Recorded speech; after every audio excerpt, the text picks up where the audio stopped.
I sit in William Peterson's office, surrounded by mahogany paneling that smells faintly of lemon polish. Father's presence lingers here among framed diplomas and the silver-framed family portraits. Peterson keeps on the credenza behind his massive desk. 1 week since we buried Richard Clark beneath a granite headstone that listed his accomplishments but said nothing of the man. 1 week of numbness, of casseroles from neighbors, of Eleanor accepting condolences with practiced grace, while Victoria documented her grief for her followers. Peterson shuffles papers, clears his throat. As you know, Dr. Clark's estate is substantial. The total value approaches $9.5 million, not including personal effects and real estate holdings. My mother straightens in her chair, pearl earrings catching the light. Her black dress is Chanel, her grief accessorized to perfection. Eleanor, as stipulated, you'll receive the primary residence and the investment portfolio established in 1992, Peterson continues, his voice maintaining the neutral tone of someone who has delivered both fortunes and devastation across this desk. Victoria, the lakeside vacation property transfers to you, along with the trust fund established on your 21st birthday. Victoria squeezes my hand, her French manicured nails digging slightly into my skin, a show of solidarity for Peterson's benefit. Her Instagram will feature a touching sister moment later, filtered in tasteful black and white. Isabella, Peterson says, looking up from the papers. His eyes flicker with something hesitation, perhaps. Your father has left you the controlling interest in Clark Medical Technologies and the bulk of his liquid assets. My breath catches. The room tilts slightly. However, Peterson continues, there is a condition. Of course, their island father never gave anything freely, not even at the end. The bequest is contingent upon confirmation of paternity through DNA testing. The words land like slaps. My hands begin to tremble against the leather armrests. My mouth goes desert dry as humiliation washes over me in a hot wave. Surely there's been some misunderstanding, Eleanor says, her voice honey-sweet with concern that doesn't reach her eyes. Victoria's hand returns to mine, a mockery of comfort. Poor Bella, she murmurs. Daddy always did have an unusual sense of humor. Peterson removes his glasses, polishing them methodically with a monogrammed handkerchief. The instructions are quite specific. Miss Clark must provide DNA verification from an accredited laboratory. The results must be cross-checked against family markers already on file. Already on file? My voice sounds strange, distant. Your father provided his own sample before his passing. He was thorough. The memory surfaces unbidden my 10th birthday. Victoria at the grand piano, her fingers dancing across the keys while father beamed with pride. Later, when I showed him my straight-A report card, he barely glanced at it. Books are easy, Isabella. Real accomplishment requires something special. I had tried harder after that. Earned academic scholarships, graduated summa cum laude. Nothing was ever special enough. He planned this humiliation with the same precision he used in the operating room. The question burns inside me. Why?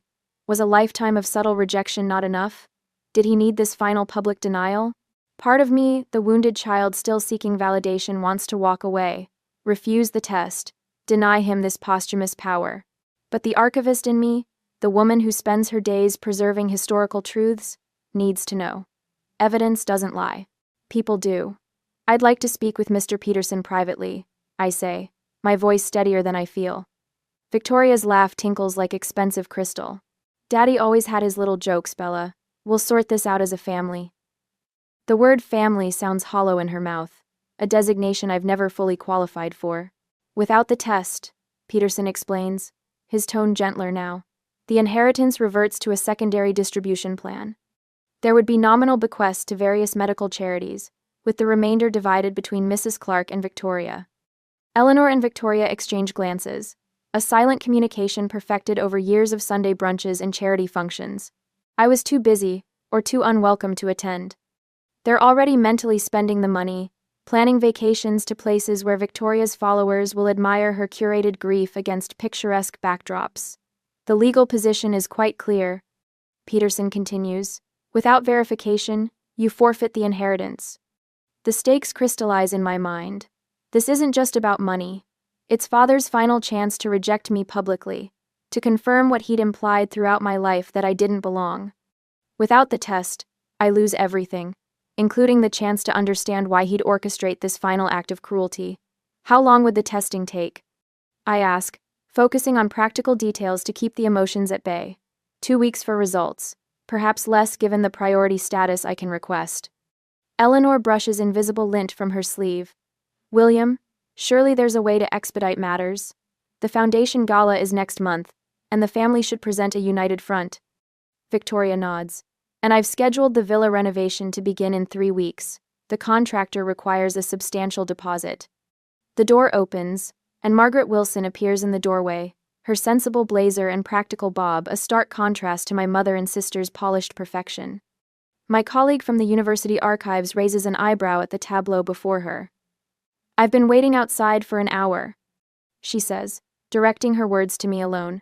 You look like you need coffee and air. The choice presents itself. Remain in this circle of artificial concern and calculated maneuvers, or step away with the one person who has no stake in the Clark family drama. Margaret doesn't care about vacation villas or foundation galas. She cares about truth just as I do. I stand, smoothing my skirt with hands that have steadied somewhat. Mr. Peterson, I'll call tomorrow to arrange the testing. Margaret positions herself between me and my family, a human buffer against their practiced manipulations. Miss Clark needs time to process. I'll drive her home. Victoria opens her mouth to protest, but Eleanor places a restraining hand on her arm. They'll regroup, strategize over lunch at the club where Eleanor has maintained a membership for 30 years. As Margaret leads me toward the door, Peterson calls after me. Isabella, for what it's worth, your father was complicated. I've known him for decades, and I never fully understood his motivations. I pause, one hand on the doorframe. I want to know the truth, I tell him, my voice low but firm, whatever it costs. 3 days after the humiliating scene in Peterson's office, I'm arranging specimens in the climate-controlled storage room of the university archives when my phone vibrates. Margaret peers over a stack of Civil War letters. Everything okay? It's Victoria, I say, checking the message. They're on their way to my condo. Margaret raises an eyebrow. Want me to stay late? We could finish cataloging the Palmer collection. No need for both of us to suffer. I slip the phone into my pocket. Besides, I need to face them eventually. When I arrive home, Eleanor's silver Mercedes already occupies the visitor spot. I find them in my living room, Eleanor, perched on the edge of my sofa, like it might contaminate her Chanel suit. Victoria wandering the perimeter, examining my framed botanical prints with manufactured interest. We let ourselves in, Victoria says, smiling with calculated warmth. Mrs. Abernathy from next door recognized Mother from the hospital charity auction last spring. Of course she did. Eleanor has cultivated a network of social connections across Boston for 30 years, each one a potential spy or accomplice. I hang my coat without offering to take theirs. What brings you here? Eleanor smooths invisible wrinkles from her skirt. Darling, we've been worried about you. This dreadful situation with the will. We've spoken with another attorney, Victoria interjects, settling into my reading chair like she's posing for her Instagram followers. There are ways around this cruel stipulation. I remain standing. Father's attorney seemed quite clear about the conditions. Eleanor's laugh tinkles like frost falling from a tree branch. William has always been rigid about legal matters. Richard was the same way, constantly insisting on documentation, verification, proof. What do you mean? I ask, catching something significant in her tone. She sighs, her fingers tracing the pearls at her throat. Your father had trust issues throughout our marriage. He questioned loyalties, demanded proof of commitments. This DNA nonsense is just another manifestation of his paranoia. Victoria nods with practiced sympathy. It wasn't personal, Bella. Daddy did this with everyone. Everyone? I repeat. His business contracts contained similar verification clauses. Eleanor explains, the medical foundation documents too. He insisted on penalty provisions if board members missed meetings. My archivist's mind begins collecting data points, arranging them in chronological order. How long was he like this? Eleanor's gaze shifts to the window. From the beginning, really. He hired private investigators to follow me. Twice. Eleanor's gaze shifts to the window. When? The question emerges sharper than I intended. Once before we were married, and again after Victoria was born. Victoria fidgets with her watch, a diamond-encrusted Cartier that sparkles aggressively in the afternoon light. Mother always handled it gracefully. Unlike some of his medical colleagues' wives, who would have caused scenes. A picture forms in my mind: Richard Clark, renowned surgeon, methodically documenting perceived slights and suspected betrayals throughout his life. Not just with me, but with everyone. The revelation shifts something fundamental in my understanding. His coldness toward me wasn't unique, it was systematic suspicion applied to everyone in his orbit. The Christmas when I was 12, I say slowly, when Father gave everyone those engraved watches but handed me a book on Greek mythology instead, was that part of this pattern? And Eleanor waves her hand dismissively. Richard had peculiar ideas about appropriate gifts. The watches were for the hospital board. You're reading too much into ancient history. But I'm thinking of the inscription he'd written inside that book. To understand the present, study the past. At the time, I thought it was encouragement for my budding interest in history. Now I wonder if it was a clue. Father's occasional kindness, I say, testing the theory forming in my mind. Was it genuine or just performance? Victoria rolls her eyes. Bella, honestly, must you analyze everything to death? We're trying to help you avoid public humiliation. My attention catches on her word choice. Public? Word travels in Boston, Eleanor says. If you proceed with this test, people will talk. Questions will be raised about our family that are better left unanswered. Memory fragments slot into place arguments overheard between my parents about loyalty and proof that I'd never fully understood. Father's insistence on examining Victoria's school records, while barely glancing at mine despite my higher grades. His detailed journals documenting hospital board meetings, family events, even weather patterns. This test isn't about humiliating me, I say slowly, certainty building with each word. It's about exposing something else entirely. Victoria stands abruptly, moving to the window. This delay is inconvenient for everyone, Isabella. I have commitments. My influencer brand launch next month requires significant investment. The funds from my share of the inheritance are already allocated. There's genuine fear beneath her polished veneer. Victoria's carefully curated life depends on maintaining appearances, and appearances require money. Your country club membership renewal is coming due as well, isn't it, Mother? I ask, remembering the annual drama that accompanied that particular check. Eleanor stiffens. My social standing requires certain obligations. The Duxbury Club has been part of our family tradition for generations. Classed. They're not cartoon villains twirling mustaches, they're genuinely frightened about losing the lifestyle and identity they've built. For them, delayed inheritance means immediate crisis. Perhaps we could come to an arrangement, Victoria suggests, her tone softening. Once the inheritance is settled, we can sort out any misunderstandings. Misunderstandings? I repeat. Victoria's mask slips for just a moment. Mother always said Daddy was paranoid about family loyalty, especially after your birth. Eleanor shoots Victoria a warning glance that speaks volumes. Victoria, please. My phone buzzes a text from Margaret. Found something interesting in the hospital archives. Call me. I need you both to leave, I say with newfound clarity. I have an appointment. Victoria begins to protest, but Eleanor stands, recognizing the steel in my voice. We'll continue this discussion later, Isabella. Remember that family matters should remain private. After they leave, I call Margaret, who answers immediately. Family histories are my specialty. Let me help. I need access to the medical school archives, I tell her. Specifically anything about visiting surgeons from the early 1992. I need access to the medical school archives. Already ahead of you, she says. Meet me in the archive room in 30 minutes. I hang up and call Peterson's office. His secretary puts me through immediately. Miss Clark, he says, I was about to call you. How can I help? My father's instructions were specific, I say, but I need to know where your loyalty lies in executing his wishes. His pause is brief but significant. My loyalty is to executing his wishes fairly, Miss Clark, whatever that entails. Good, I reply, because I need to approach this systematically. We need primary sources, not family mythology. I gather my coat and keys, my mind already organizing the investigation ahead. My archivist skills, Margaret's research abilities, and Peterson's legal guidance will uncover whatever my father wanted me to find, whatever truth he couldn't or wouldn't reveal while alive. As I lock my door, I realize I'm no longer afraid of what the DNA test might show. For the first time, I'm afraid of what I'll do with the truth once I have it. 30 minutes later, I walk through the university's special collections department, my fingers trailing along polished oak shelves. The Richard Clark Memorial Medical Collection arrived yesterday, 27 boxes of journals, photographs, and memorabilia, documenting my father's distinguished surgical career. A donation that Peterson called stipulated in the will, regardless of DNA test outcomes. My father's final attempt to secure his legacy, carefully orchestrated months before his death. The thought should sting, but after 2 weeks of sleepless nights and carefully catalogued suspicions, I've moved beyond hurt to calculated curiosity. Box 14 needs your attention, Margaret says, appearing beside me with a steaming mug of coffee.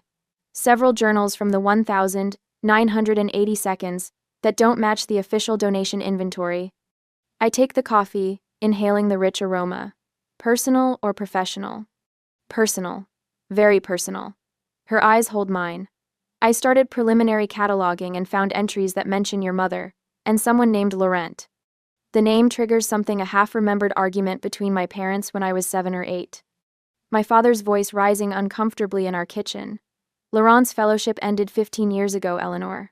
15 years. The memory crystallizes as I follow Margaret to a climate-controlled processing room where a leather-bound journal sits open beneath archival lighting. My father's precise handwriting fills the pages, the pressure of his fountain pen creating slight indentations visible even from across the table. Page 37. Margaret says quietly, stepping back to give me privacy. I slip on cotton gloves before touching the journal. The entry is dated September 1991, 2 months before my birth. Eleanor's behavior since Laurent's fellowship ended remains concerning, my father wrote. The timing cannot be coincidental. 9 months of unexplained absences, emotional distance, private phone calls, now pregnancy. I've calculated dates repeatedly. The child cannot be mine unless medical science is wrong about human gestation periods. My breath catches. The room suddenly feels too warm, too bright. There's more, Margaret says, sliding a folder toward me. I cross-referenced hospital newsletters from 1990 to 1991. Dr. Antoine Laurent completed a visiting fellowship at Massachusetts General during exactly that period. I flip through photocopied newsletters, stopping at a grainy photograph of a tall man with wavy dark hair standing beside my mother at a hospital fundraiser. Eleanor looks radiant, laughing up at him while touching his arm with casual intimacy. The archives contain 27 photographs from hospital functions during that period. Margaret continues. Your mother appears in 23. Dr. Laurent appears in 19. They're photographed together in 15. My analytical mind takes over, establishing a timeline with forensic precision. Laurent arrived in Boston, January 1990. I was born November 1991. Simple mathematics reveals my conception coincided perfectly with Laurent's fellowship. For the first time since the will reading, power shifts subtly in my direction. My father's paranoia wasn't aimed at humiliating me, it was his final attempt to confirm a suspicion he'd harbored for decades. There's something else, Margaret says hesitantly. Something about Victoria. She hands me another journal. This one from 1987. The entry describes my father's calculations regarding Victoria's birth in November 1987. Laurent's initial 3-month consultation occurred December 1986, February 1987. The timing is suspicious, though inconclusive. Eleanor claims the pregnancy was unexpected but welcome. The realization hits like electricity. My father suspected both Victoria and I were Laurent's children. Victoria needs to see this, I say, my voice steadier than I feel. Within an hour, I've created a careful folder of evidence. Photocopied journal entries, hospital newsletter photographs, a timeline of Laurent's Boston appointments. Research methodology applied to family secrets, my professional skills serving personal revelation. I text Victoria, found important documents relating to the will situation. University archives, 3 p.m.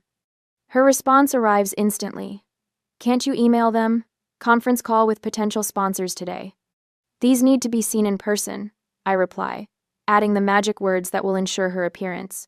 They significantly impact inheritance distribution. When Victoria sweeps into the archives at 3:17, she brings the scent of expensive perfume and impatience. Her cream silk blouse and tailored pants look absurdly formal among the academic surroundings. I rescheduled an important call for this, she announces, placing her designer handbag on my desk. This better be worth it. At Island, I gesture toward the chair opposite mine. I've been researching family history. Victoria sighs dramatically. Isabella, we have people for genealogy projects. I can recommend Mother's researcher, who traced us back to the Mayflower for her DAR application. This isn't about distant ancestors. I slide the folder toward her. It's about our father, and a French surgeon named Antoine Laurent. Her perfectly manicured hand hesitates above the folder. Something flickers in her eyes, recognition, perhaps even fear. Who's Antoine Laurent? She asks, but her voice lacks conviction. You tell me, I reply, opening the folder to the photograph of our mother with Laurent. Because father seemed quite concerned about his relationship with mother during the years we were both conceived. Victoria's face loses color as she scans the journal entries. Her social media poise cracks, revealing genuine shock. This is absurd, she says, but her trembling fingers betray her. Father was always paranoid about mother's hospital fundraising work. You know how jealous he could be. Was he paranoid? I place the timeline before her. Or, perceptive? Laurent was in Boston exactly 9 months before my birth, and before that, he consulted at Mass General 9 months before yours. Victoria's gaze snaps to mine. What exactly are you suggesting? I'm taking the DNA test tomorrow, I say calmly. Are you prepared for what it might show about both of us? The power dynamic between us inverts completely. For 31 years, Victoria has been the favored daughter, the undisputed Clark heiress. Now she stares at me with dawning comprehension of what these documents suggest. You're enjoying this, she whispers. No, I answer truthfully. I'm simply bringing truth to light. For once, I'm not the one being manipulated. Victoria gathers her purse with shaking hands and stands. Mother needs to know about this. I'm sure she already does, I reply. After Victoria leaves, Margaret returns with additional photographs from the archives. I found these in a separate donation from the Hospital Historical Society. Society functions your father didn't attend, but your mother and Dr. Laurent did. The photographs show Eleanor and Laurent at gallery openings, charity galas, even a weekend medical retreat in Vermont. In each image, their body language speaks of intimacy and shared secrets. My phone rings. Peterson's name appears on the screen. Isabella? He says without preamble. I've been speaking with your father's former colleagues about the will situation. Several mentioned remembering Dr. Laurent quite vividly. I hold my breath, waiting. One particular comment seemed relevant, Peterson continues. Dr. Harrison mentioned Laurent's strong resemblance to Victoria. Said he'd always thought it remarkable how she had Laurent's eyes and chin rather than your father's features. The final piece clicks into place. My father believed Victoria wasn't his biological child and had evidence beyond mere suspicion. Thank you, I say, mind racing with possibilities. That's extremely helpful. I hang up and stare at the scattered evidence before me. For the first time, I understand my father's coldness toward me wasn't personal rejection, but systematic suspicion directed at both daughters. The revelation brings neither comfort nor closure, only strategic advantage. The question now isn't whether to expose the truth, but how. Do I confront Eleanor immediately with what I've discovered? Or gather more evidence first? I glance at Margaret, who watches me with concerned eyes. What would you do? I ask. Document everything, she answers without hesitation. Then decide from a position of complete knowledge. I nod, archival instincts overriding emotional impulses. The truth has waited decades. It can wait a little longer until I have incontrovertible evidence. Tomorrow's DNA test will provide the final proof. Then I'll decide exactly how to use it. The next day, I step into the sterile reception area of Boston Genetic Partners, the scent of antiseptic and lemon-scented cleaner, replacing the faint smell of leather that permeated Peterson's office. The DNA testing facility operates with ruthless efficiency: online appointments, electronic intake forms, and a receptionist who processes me without a single unnecessary word. Isabella Clark, she confirms, scanning my driver's license. Sample collection room 3. Down the hall on your right. The collection process takes less than 5 minutes. A cheek swab, sealed in a bar-coded container, labeled with patient information that reduces me to a number.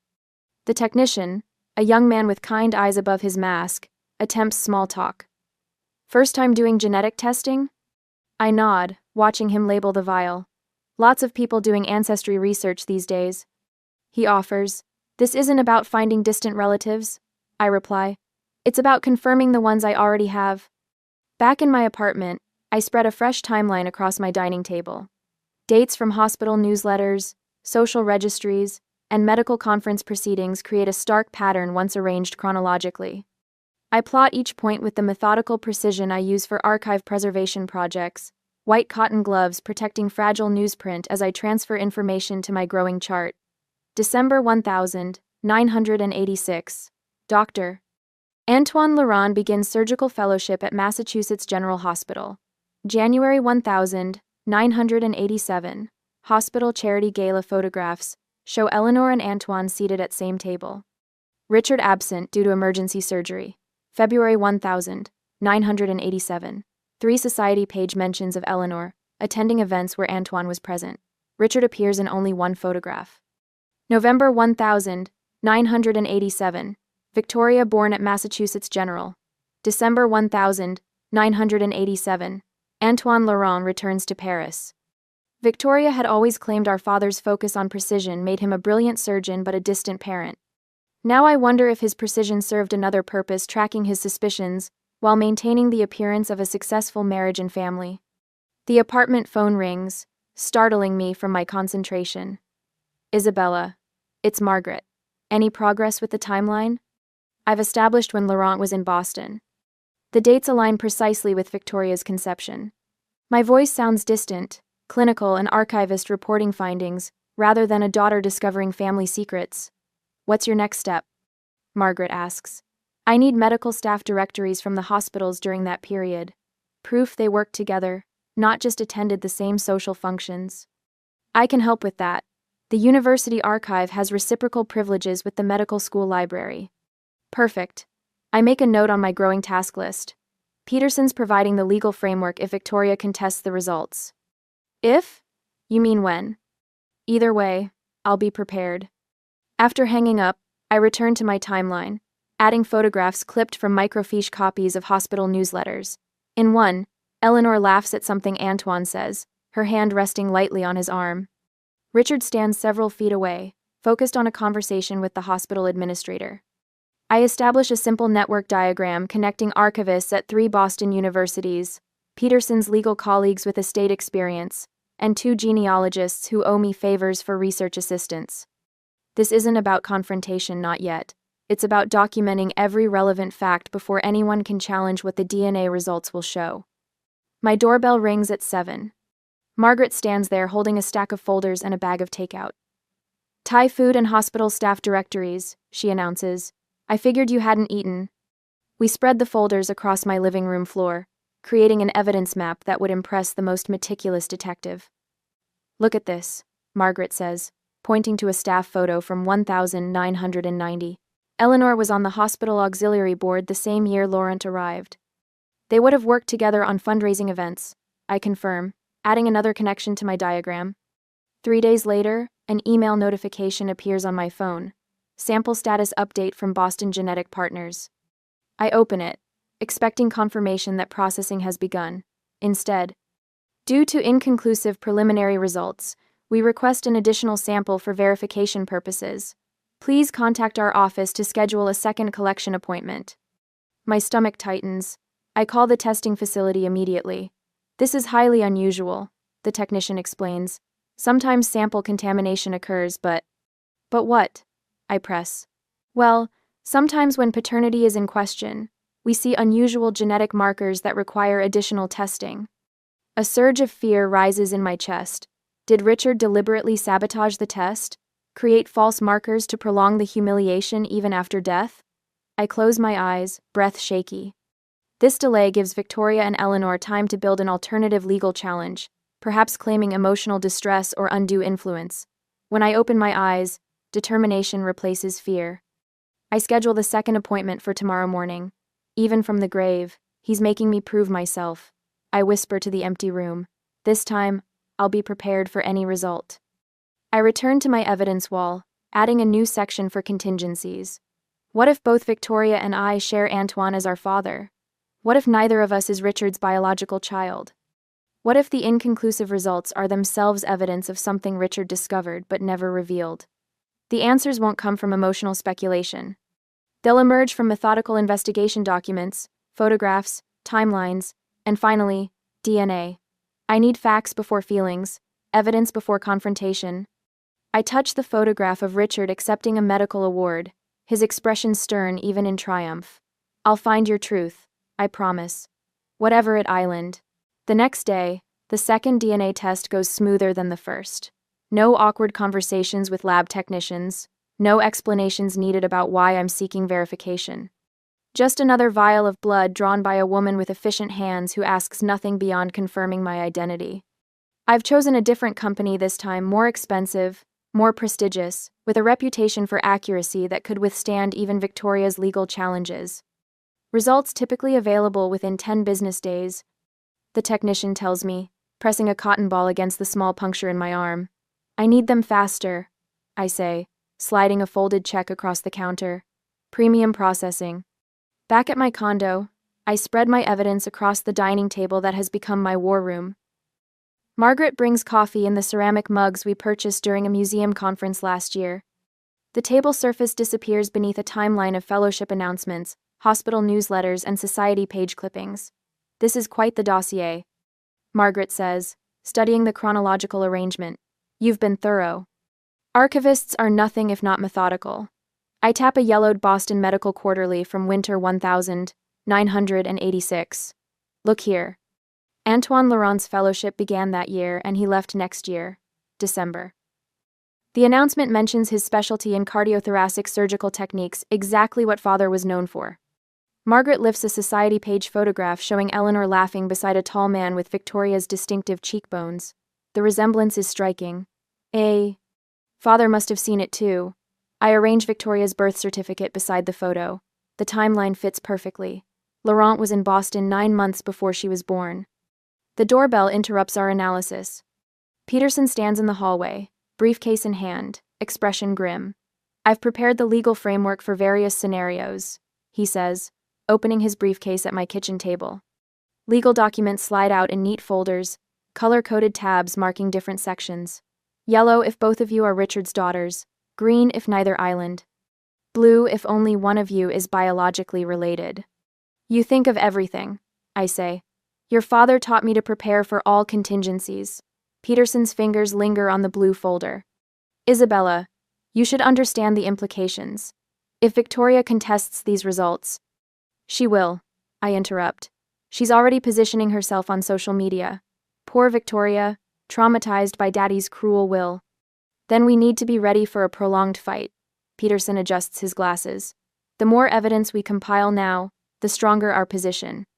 Later, after Peterson leaves, I sort everything into 3 expandable files: timeline, photographic evidence, legal documentation. No emotional narratives, just facts arranged in the methodical fashion that has defined my professional life.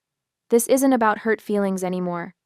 It's about uncovering a truth that has shaped our family for decades without any of us knowing it. 4 days later, my laptop pings with a new email notification. Subject line: test results available. My finger hovers over the trackpad, suddenly hesitant. What if I'm not his daughter either? What if this destroys what little family I have left? The question paralyzes me. For all my preparation, all my evidence gathering, I haven't fully confronted the most frightening possibility that proving Victoria isn't Richard's daughter might simultaneously prove that I'm not either. That I've been building a case that will ultimately disinherit me too. Will, knowing the truth, heal or destroy me? Is this what Richard really wanted? My phone rings, startling me from my paralysis. Peterson's name appears on the screen. Victoria has requested an emergency meeting, he says without preamble. She claims to have new information regarding the will. What kind of information? She wouldn't say, but she insisted on meeting tomorrow morning. His voice lowers. Isabella, have you opened your results yet? I was just about to. I stare at the unopened email. Whatever they show, we need to be prepared before this meeting. After hanging up, I take a deep breath and click the email. The laboratory letterhead appears, followed by clinical language about methodology and controls. I scan past the technical details until I reach the conclusion section. Probability of paternity, 99.99%. Relief washes through me, momentarily weakening my knees. I am Richard Clark's biological daughter. The truth I've been seeking, the validation I'd secretly craved, appears in stark black and white on my screen. But there's a second attachment labeled Supplemental Report. I click it open, eyes widening as I read the additional information. The lab has identified something unexpected in the genetic markers they tested. I reach for my phone, texting Margaret. I need 3 folders prepared for tomorrow's meeting. Blue ones, with clear labels. Then I download the reports. My hands steady as I save the files. No trembling, no racing heart. Just the calm certainty of someone who finally holds all the evidence needed to reveal a long-hidden truth. Tomorrow at Peterson's office, the truth comes out, all of it. That night, I clicked through Victoria's Instagram for the 3rd time today, watching her calculated character assassination unfold in real time. Her latest post shows her gazing pensively at our father's gravestone, black manicure resting dramatically against the polished granite. The caption reads, "When family betrayal cuts deeper than grief. Some secrets were never meant to be uncovered. Family betrayal. Truth hurts. Healing journey." The comments section overflows with sympathetic responses from her followers. "Stay strong, V. Sending prayers during this difficult time." Victoria has curated her public image with precision, the grieving daughter now facing mysterious additional trauma. My phone buzzes with a text from Margaret. "Boston Globe Society page just called the archive asking about you. Reporter named Harriet Winters." My stomach tightens. Victoria has escalated beyond social media. The society pages our mother has cultivated relationships with for decades now represent a more dangerous battlefield. I pull up the columnists' recent articles, charity galas, museum openings, and the occasional tasteful scandal among Boston's elite. The Clark family drama would make perfect Sunday reading. The phone rings. Eleanor. "Isabella." Her voice wavers between anger and tears. "Whatever you think you know, you'll destroy this family if you reveal it." I stand at my kitchen window, watching rain streak the glass. "I'm not the one who contacted the Globe, Mother. Victoria is protecting herself. Can you blame her? You've been digging through Richard's things like some detective, making accusations." "I haven't accused anyone of anything," I say, measuring each word. "I simply took the DNA test Father required in his will." "These tests are often wrong." Eleanor's voice hardens. "Victoria spoke with Dr. Greenwald at Memorial Hospital. He says DNA testing can give false results." Of course, Victoria has medical connections. She's built her influencer empire partially on sponsored content for wellness brands and medical spas. "The results aren't wrong, Mother." A long silence stretches between us. When Eleanor speaks again, her voice has the brittle quality it gets when she's cornered. "Victoria plans to contest the will, regardless of what your test shows. Her attorney says the process could take years. Is that what you want? For all of us to be dragged through court while strangers paw through our family history?" The threat lands precisely where Victoria intended. My professional reputation depends on discretion and respect for historical records. A public legal battle would undermine everything I've built. Think about what Richard would have wanted. Eleanor continues, pressing her advantage. He valued the family name above everything. This is where she's wrong. Father valued truth above everything, even when that truth was painful. I hear his voice from a rare moment of connection during my college graduation. "History isn't what people wish happened, Isabella. It's what actually occurred, whether convenient or not." "I'll see you tomorrow at Peterson's office," I say, ending the call before Eleanor can respond. Within minutes, my phone lights up with a notification. Victoria has posted again a black and white image of herself staring soulfully into the camera, carefully crafted tear tracks visible on her cheeks. The caption reads, "When a parent's psychological abuse continues even after death, some wills are weapons. Toxic family, healing, from narcissistic abuse, my truth journey." 2. The side of my Beijing. She's reframing the narrative, casting herself as the victim of our father's psychological manipulation, rather than facing the reality of the DNA results. Her followers respond with outrage on her behalf. No one should use a will to hurt their children. Stay strong, beautiful soul. Margaret arrives at my door with takeout Thai food and determination written across her face. "I brought reinforcements," she says, nodding toward William Peterson walking up behind her, briefcase in hand. Sorry to arrive unannounced, Peterson says, rain beating on his wool overcoat. Victoria's attorney contacted me about filing preliminary objections to the will execution. We spread documents across my dining table while Margaret unpacks the food. Peterson pulls out the legal filings. Victoria's attorney has prepared thick with procedural objections and demands for additional testing. They're claiming Richard wasn't of sound mind when he added the DNA provision. Peterson explains. They've found 2 of his former colleagues willing to testify he became paranoid in his final months. That's absurd, I say.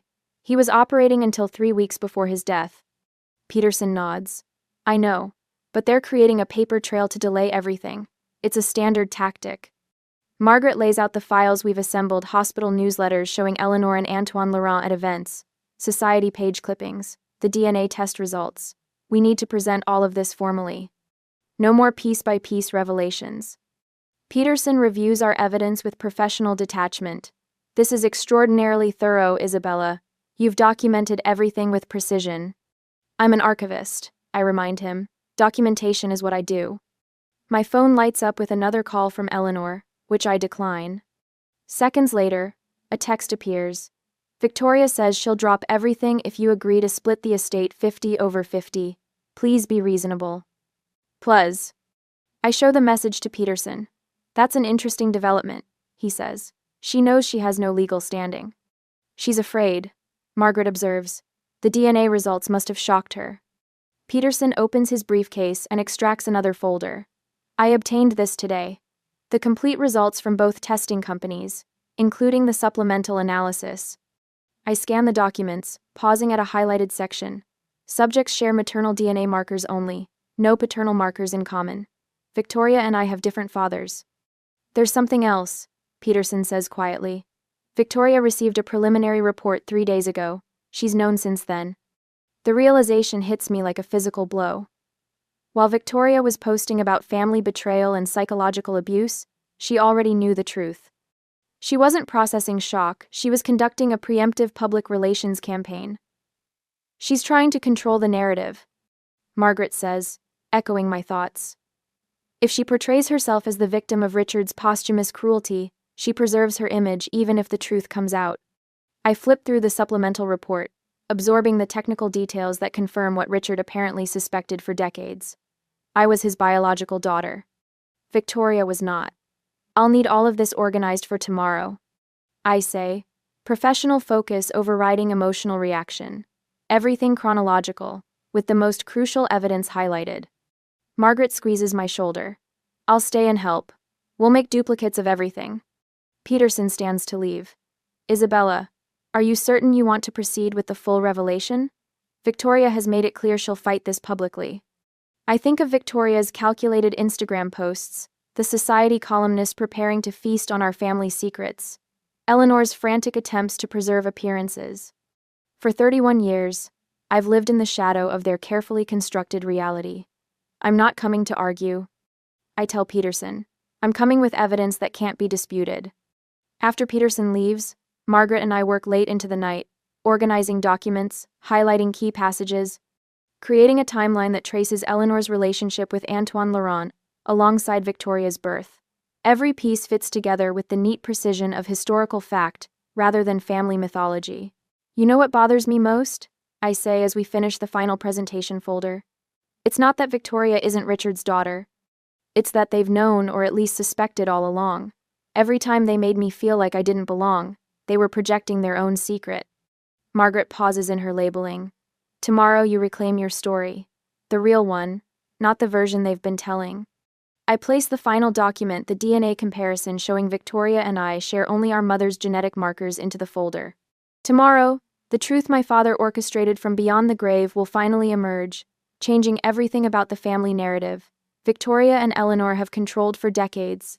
The rain continues its steady rhythm against the windows as I prepare for the confrontation that will either destroy my family or finally make it honest. The next morning, I arrive at Peterson's office 30 minutes early, carefully placing my leather portfolio on the passenger seat. The morning sun glints off the brass building numbers as I check my reflection in the car window. No trace of the sleepless night shows on my face, only calm determination in the eyes that Richard always said were too observant for my own good. Margaret meets me at the entrance, her sensible navy cardigan a stark contrast to the designer outfits Victoria and Eleanor will undoubtedly wear. "Ready?" "Ready," she asks, carrying a stack of authenticated hospital newsletters. "As ready as I'll ever be." I smooth my charcoal skirt, feeling the weight of the evidence folders in my tote bag. "Thank you for being here." Peterson's receptionist ushers us into the conference room rather than his office, a space designed for corporate negotiations rather than family matters. The long mahogany table gleams under recessed lighting, water glasses and legal pads at each place setting like formal dinner arrangements. "Miss Clark." Peterson rises, offering his hand. "I've prepared the room as requested." Victoria and Eleanor arrive together 10 minutes later, entering with the synchronized grace of performers who've rehearsed their entrance. Eleanor wears black Armani, her pearl earrings catching the light.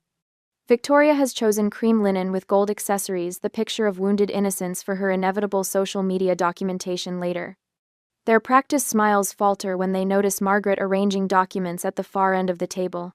"I wasn't aware this would be a group meeting," Eleanor says, voice honeyed with artificial concern. Peterson gestures toward the chairs. Isabella requested additional space for documentation purposes.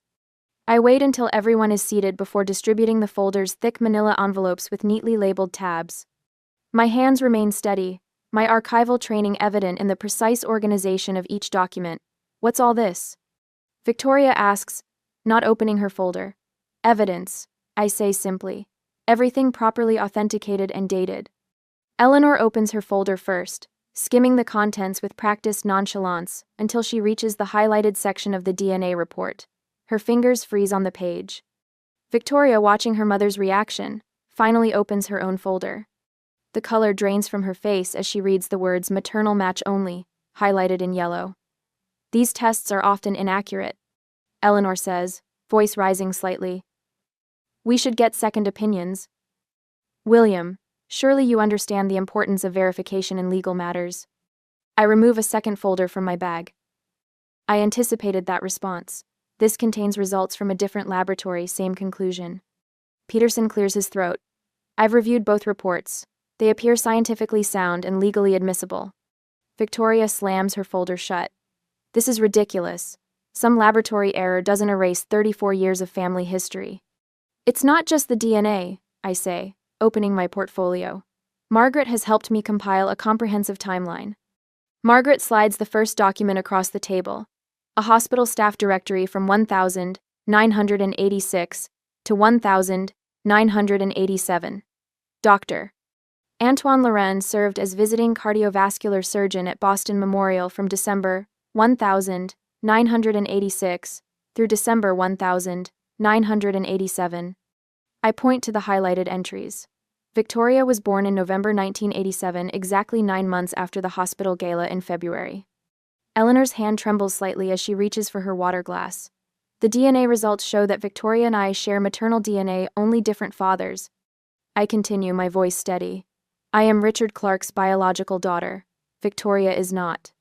Margaret places a yellowed hospital newsletter on the table. The front page shows Eleanor laughing beside a tall man with Victoria's distinctive chin dimple. Richard appears in the background, watching them. "The 17th of December, 1986, Margaret says. The caption identifies Dr. Laurent and Mrs. Clark as co-chairs of the holiday fundraising committee. By Victoria's carefully maintained composure finally cracks. "You've been planning this humiliation all along, just like Richard." I meet her gaze steadily. "I only sought the truth. Father did too, apparently he found it." Eleanor's perfectly manicured hands spread flat against the table surface, as if trying to anchor herself. "Richard and I were having problems," she whispers. "He was never home. The medical practice consumed him." "Mother, I know not conticate." Victoria gasps. "Antoine was kind when Richard was cold," Eleanor continues, words spilling out after decades of containment. "It was brief, just a few months before he returned to France." Peterson adjusts his glasses, clearly uncomfortable with this confession. The legal implications are quite clear. The will specifically required biological relation to Richard Clark to inherit the controlling interest and liquid assets. His legal assistant, who has been quietly taking notes, looks up with undisguised interest. The second assistant by the door fails to maintain a professional mask, her eyebrows rising at Eleanor's confession. Victoria's hands begin to shake, her social media persona crumbling under the weight of reality. This can't be happening. My entire life has been a lie. I didn't create this situation, I say quietly. I simply uncovered what was hidden. Eleanor reaches for Victoria's hand. Richard suspected but never confirmed. He loved you in his way, Victoria. Not enough to leave me his company, Victoria says bitterly. Not enough to treat me as his own after I failed to be the perfect daughter. The realization of Richard's lifelong emotional distance from Victoria, the subtle favoritism toward me that I never recognized, settles into the room like a physical presence. Peterson reviews the legal documents.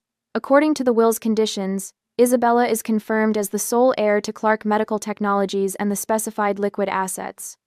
Victoria pushes away from the table, mascara tracking down her cheeks. So that's it? 35 years as Richard Clark's daughter erased by a DNA test? The victory I anticipated feels hollow as I watch my sister's world collapse, not through my actions, but through choices made before either of us was born. It doesn't have to end this way, I say, surprising myself. The will specifies what I receive, not what I do with it afterward. Peterson looks up sharply. Isabella? I'd like to establish a trust for Victoria, I continue. There's no legal obligation, but there is a moral one. We're still family, at least half-sisters by blood. Victoria stares at me, suspicion warring with desperate hope on her face. William, could you draft a modified agreement? I ask.